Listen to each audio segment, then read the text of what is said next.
Hi viewers, welcome to our channel. ప్రస్తుతం మనతో పాటు దామో బాలాజీ గారు సీనియర్ జర్నలిస్ట్ ఉన్నారు. వారితో ఒకసారి మాట్లాడదాం. సార్ నమస్కారం. సార్ నమస్తే. సార్ గండికోట అమ్మాయి హత్య కేసుకు సంబంధించి ఇప్పుడు ఒక ట్విస్ట్ చోటు చేసుకుంది సార్. చంపింది ఎవరో కాదు, వాళ్ళ సొంత అన్నలే అని చెప్పేసి చెప్తున్నారు. పోలీస్ ఇన్వెస్టిగేషన్ లో బయటపడిందని కూడా అంటున్నారు. మరి పోలీసులు ఎలా పట్టుకున్నారు, ఎలా వీళ్ళే చంపారని తేల్చారు? దీనికి సంబంధించి మరి మీరేం చెప్తారు సార్? అన్నలే చంపడం ఏంటి?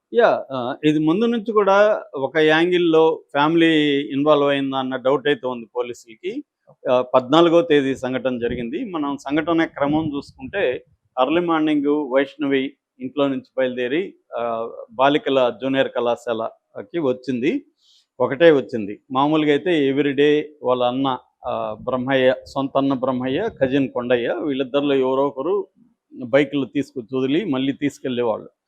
కానీ ఆ రోజు వాళ్ళు లేరు కాబట్టి ఈ అమ్మాయి ఒకటే వచ్చింది.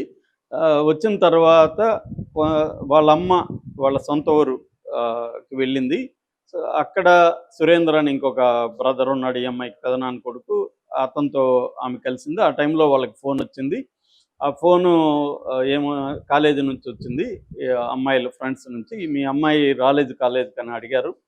దాంతో సురేంద్ర బైక్లో తీసుకొచ్చారు. సో కాలేజీ దగ్గరికి వస్తే గండికోటకి వెళ్ళిందన్నారు. గండికోట 30 కిలోమీటర్స్ దూరంలో ఉంది. వీళ్ళకి ఇమీడియట్గా డౌట్ లోకేష్ అనే వ్యక్తి మీద వచ్చింది. ఎందుకంటే లోకేష్కి అమ్మాయికి గతంలో అఫేర్ ఉంది విలేజ్లో. అందుకనే ఇక్కడ ఉంటే వీళ్ళు కలుస్తారు, వీళ్ళ లవ్ని బ్రేక్ చేయలేమని ఆ అమ్మాయిని ప్రొద్దుటూరుకి తీసుకొచ్చి ఇక్కడ కాపురం పెట్టారు. ఇక్కడ కాలేజీలో జరిపించారు. సో ఇతనే ఆ అమ్మాయిని ట్రాప్ చేసి తీసుకెళ్ళిపోయి ఉంటాడు అనేది వీళ్ళు అనుకున్నారు. సో ఈ సురేంద్ర వెళ్ళాడు, అక్కడ గండికోటకి వెళ్ళి ఎతికాడు. గండికోటలో ఆ అమ్మాయి కనిపించలేదు. మళ్ళీ కాలేజ్ దగ్గరికి వచ్చి వెయిట్ చేస్తున్నారు. ఇది ఒక వెర్షను. అంటే ఇది ఏ వెర్షను? తల్లిదండ్రులు చెప్పిన వెర్షను. సో పోలీసులకి కంప్లైంట్ ఈవినింగ్ ఇచ్చారు. పోలీసులు కంప్లైంట్ తీసుకున్న తర్వాత ఈ లొకేషన్ చెప్పారు కాబట్టి లొకేషన్ పోలీసులు పట్టుకున్నారు. అతన్ని కొట్టి కూడా ఉండొచ్చు. సో సీసీటీవీ ఫుటేజ్లు కూడా కలెక్ట్ చేశారు. సీసీటీవీ ఫుటేజ్లో ఈ అబ్బాయి 8:32 మార్నింగ్కి ఈ అమ్మాయిని తీసుకుని వెళ్తున్న ఫుటేజ్ ఉంది. ఎందుకంటే అక్కడ 2 సీసీటీవీలు ఉన్నాయి. ఒకటి టోల్ గేట్ దగ్గర ఒకటి ఉంది, ఒకటి గండికోట ఎంట్రన్స్లో ఒక సీసీటీవీ ఉంది. ఈ రెండిట్లో కూడా ఇతను కనిపించాడు పోతూ. మళ్ళీ 10:40 ఒంటరిగా ఇతను వచ్చాడు. సో అంటే ఇతనే చేసుంటాడు అనేది వాళ్ళు పోలీసులు మామూలుగా కొడతారు కాబట్టి కొట్టుంటారు. కానీ అతను నేను చేయలేదు, నాకు ఫోన్ వచ్చింది, మా మేనమామ చేశాడు ఫోను, నీకోసం సురేంద్ర వాళ్ళు ఎతుకుతున్నారా అని ఫోన్ చేశారు. అందుకని నేను ఈ అమ్మాయికి చెప్పేసి నువ్వు ఇక్కడే ఉండని చెప్పేసి వచ్చేసాను, నా తర్వాత బయలుదేరా, నేను ముందు వెళ్ళిపోతానని చెప్పేసి నేను వచ్చేసానని చెప్పాడు. ఎందుకంటే అక్కడ హరిత గెస్ట్ హౌస్ ఉంది, అక్కడ రూమ్ తీసుకున్నారు వీళ్ళు. ఇంతకుముందు కూడా గతంలో 2 సార్లు అలాగే వెళ్ళి రూమ్ తీసుకుని ఎంజాయ్ చేశారు. సో ఇప్పుడు కూడా అలాగే వెళ్ళారు. ఇతను వచ్చేసాడు అని ఇతను వెర్షన్ చెప్పాడు. సో పోలీసులు చెక్ చేసుకున్నారు. ఈ లోపల పోస్ట్ మార్టం రిపోర్ట్ వచ్చింది. పోస్ట్ మార్టం రిపోర్ట్లో కూడా 12 నుంచి 4 మధ్యలో ఆమె చనిపోయినట్టుగా ఉంది. కాబట్టి ఈ అబ్బాయి బయటకు వచ్చేసాడు. అక్కడి నుంచి కూడా ఎలిబి ఉంది ఈ అబ్బాయికి. కాబట్టి ఈ అబ్బాయి చంపలేదని రూల్డ్ అవుట్ చేసుకున్నారు. అందుకనే కోయ ప్రవీణ్ డిఐజీ కర్నూలు అనౌన్స్ కూడా చేశాడు. ఇప్పుడు ఎవరు చంపుండొచ్చు? ఫ్యామిలీ వాళ్ళనేమో అనుమానించాలంటే కొంత ఇబ్బంది పోలీసులకి. వాళ్ళేమో బాధపడుతున్నారు. వాళ్ళమ్మ పదే పదే ఎవరైనా అన్నలు చంపితే బట్టలు తొలగించి చంపుతారా? ఎందుకంటే ఈ అమ్మాయికి పైనంతా న్యూట్గా ఉంది, బట్టలు లేవు, బట్టలు తొలగించి ఎలా చంపుతారా ఏ అన్నైనా చెల్లిని అని ఆమె గట్టిగా మీడియాని నిలదీస్తుంది. సురేంద్ర కూడా నిలదీస్తున్నాడు. సో వాళ్ళు బాధపడుతున్నారు, ఆమె ఏడుస్తుంది, ఎవరు పోయినా పట్టుకొని ఏడుస్తుంది. ఇవన్నీ కనిపించినప్పుడు వాళ్ళని ఎక్కువగా ప్రెజర్ చేయాలంటే పోలీసులకి పోలీసులకి కూడా ప్రెజర్ ఉంది. దాంతో వీళ్ళు ఇంకేం జరిగి ఉండొచ్చు? ఒకటి గాంజా బ్యాచ్ అక్కడికి రెగ్యులర్గా వెళ్తుంది కాబట్టి వాళ్ళు ఏమన్నా చేశారా? 2 వీళ్ళు పేరెంట్స్ ఏమన్నా సుపారీ ఇచ్చేవనన్నా చంపించారా అనేది వాళ్ళ ఆ యాంగిల్లో చూడాలనుకున్నారు. ఆ రోజు వచ్చిన వెహికల్స్ దాదాపు 200 వచ్చాయని అక్కడ గేట్ దగ్గర టోల్ దగ్గర ఇదవుతుంది కాబట్టి 200 వెహికల్స్ వచ్చాయి, 2 వీలర్స్, కార్లు అవి.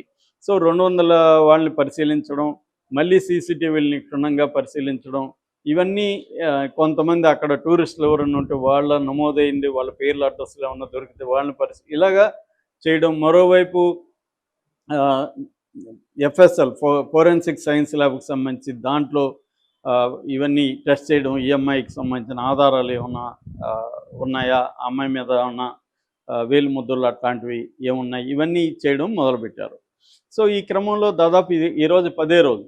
ఇంకా కూడా వాళ్ళు అఫీషియల్గా అయితే అనౌన్స్ చేయలేదు, కానీ వార్త అయితే నైటే లీక్ అయిపోయింది. అదేంటంటే ఈ అమ్మాయిని సొంత అన్న బ్రహ్మయ్య, కజిన్ కొండయ్య ఇద్దరు కలిసే చంపారు అనేది ఇప్పుడు బయటకు వచ్చింది. వీళ్ళిద్దరూ ఎలా చంపారు అనేది పోలీసులు ఎలా పట్టుకున్నారంటే, కొండయ్య ఏమో చెన్నైకి పోయానని చెప్పాడు, బ్రహ్మయ్య కూడా వేరే ఊరికి పోయినానని చెప్తున్నాడు. వాళ్ళు లేమని చెప్తున్నారు, ఓన్లీ సురేంద్ర మాత్రం ఉన్నానని చెప్తున్నారు.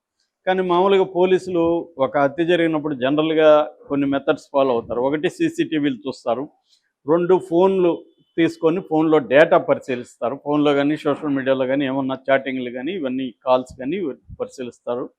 3 సెల్ టవర్, అంటే మన ఫోను ఎక్కడుందో ఆ ఏరియాలో ఆ టైంలో ఏ ఫోన్లు ఉన్నాయనేది సెల్ టవర్ టెక్నాలజీలో సెల్ టవర్లో రికార్డ్ అవుతాయి కాబట్టి ఆ ఫోను నెంబర్ అక్కడ ఉందా లేదా అనేది ఫైండ్ అవుట్ చేస్తారు. 4 డౌట్ ఉన్న వాళ్ళని తీసుకొచ్చి 3rd డిగ్రీ కొట్టడం అనేది చేస్తారు. ఈ 4 రకాలుగా పోలీసుల ఇన్వెస్టిగేషన్ అనేది ఉంటుంది. అలాగా వీళ్ళు చేశారు. చేసినప్పుడు ఏమైందంటే కొండయ్య బ్రహ్మయ్య ఫోను ఆ అమ్మాయి చనిపోయిన బాడీ ఎక్కడ ఉందో అక్కడే ఉన్నాయి, ఆయా పరిసరాల్లోనే. సో వీళ్ళే చంపారనేది నిర్ధారణకు వచ్చారు. దాంతో వాళ్ళని కొట్టి కూడా ఉండొచ్చు. వాళ్ళు కూడా కన్ఫెస్ చేశారు, మేమే చంపామనేది చెప్తున్నారు. ఈరోజు వాళ్ళని కోర్టుకు ప్రొడ్యూస్ ఇంకా డీటెయిల్గా సమగ్రంగా కేసుని సాక్ష్యాలంతా పెట్టి కోర్టుకు పెట్టి ఒక రిమాండ్ రిపోర్టు రెడీ చేసి కోర్టుకు పెట్టే అవకాశం ఈరోజు ఉందన్నమాట. సో వీళ్ళు ఎందుకు ఎలా చంపారు వీళ్ళు అనుకున్నప్పుడు, ఈ అమ్మాయి ఏం చేసిందంటే 11వ తేదీ ఈ తన లవర్ అయిన లోకేష్కి మెసేజ్ పెట్టింది, మనం 14th మా అన్న ఊరికి వెళ్తున్నాడు అంటే. ఈ అమ్మాయిని నమ్మించారు ముందుగా, ఇదంతా ఒక ట్రాప్ వేశారు ముందుగా. అంటే ఊరు వెళ్తున్నట్టు నమ్మిస్తే వీళ్ళు కలుస్తారు, ఆ రోజు మనం ఇద్దరిని చంపేద్దాం అనేది వీళ్ళ ప్లాను. ఎందుకంటే వీళ్ళు రెగ్యులర్గా కలుస్తూ ఉన్నారు, ప్రొద్దుటూరు వచ్చినా కూడా లాగట్లేదు.